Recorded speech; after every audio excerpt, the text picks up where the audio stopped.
స్టోరీలోకి వెళ్దాం. ఇష్టమైన రాక్షసుడు పార్ట్ 73. రాధి: హా కృష్ణ, ఏమైంది? ఎన్నిసార్లు పిలిచినా పలకట్లేదు. నన్నెప్పుడు పిలిచావు మామా? నువ్విక్కడ ఉన్నా బ్రెయిన్ ఎక్కడో ఉంది. అంతలా ఏం ఆలోచిస్తున్నావే?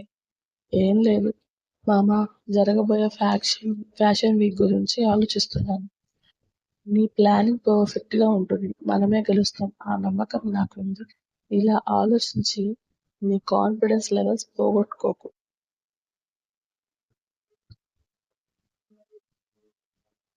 సరే అని చిన్నగా నవ్వి కృష్ణ బుగ్గకి ముద్దిస్తుంది. ప్లేస్ మారింది రాదమ్మా. ఆఫీస్కి వెళ్లే ముందు నీతో కోరికించుకోవాలని నేను అనుకోవట్లేదు. కానీ నేను అనుకుంటున్నాను రాధి బంగారం. Krishna: no. Yes Radhi. No, ఇప్పుడు రిస్క్ వద్దు. దేనికి రిస్క్? కిస్ తో పోయేదానికి బెడ్రూమ్ రొమాన్స్ వరకు తెచ్చుకోకు.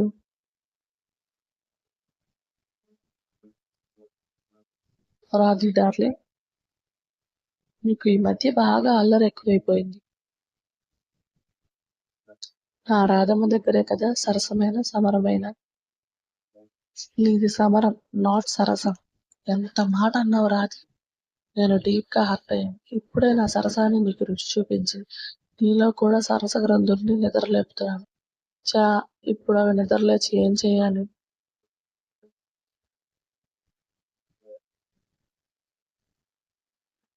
నాతో రొమాన్స్ చేయాలి. చేసిన ఓవర్ యాక్టింగ్ చాలు, వెళ్ళి రెడీ అవ్వు. రాధమ్మ ప్లీజ్, ఒక్క 15 మినిట్స్.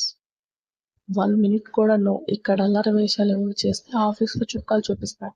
అయినా పర్లేదు, ప్లీజ్ ఒక్కసారి. నేను మీటింగ్ అటెండ్ అవ్వాలి కృష్ణ. ఓ సో సాడ్. ఈవినింగ్ సరసలు స్టార్ట్ చేద్దాం. ఇప్పుడు ఆఫీస్కి పోదాం. నేను వెళ్ళి రెడీ అవుతాను. నువ్వు లంచ్ బాక్స్ రెడీ చేయి అని ఫాస్ట్ గా రూమ్ లోకి వెళ్ళిపోతున్నాడు కృష్ణ. అతను వెళ్ళిపోయాక చిన్నగా నవ్వుకొని ఇద్దరి కోసం లంచ్ బాక్స్ సర్దేసి తను కూడా రెడీ అవ్వడానికి వెళ్తుంది. కృష్ణ వెళ్ళిపోయాక తను ఏం చేయాలో ఎలా చేయాలో ఒక ప్లాన్ రెడీ చేసుకుంటుంది Radhika. My coming madam? Coming. ఏంటి విషయం? మేడం, రాణా సార్ కాల్ చేశారు. ఫ్యాబ్రిక్ క్వాలిటీ అస్సలు బాలేదంట. సేమ్ డిజైనర్ లో వేరే ఫ్యాబ్రిక్స్ లో చేయమన్నారు. అవసరం లేదు, నేను చిన్నతో మాట్లాడతాను. నువ్వు వెళ్ళి కృష్ణ వెళ్ళిపోయాక మనం చేయబోయే పని కోసం కావాల్సిన ఐటమ్స్ చెక్ చేయి. అలాగే అని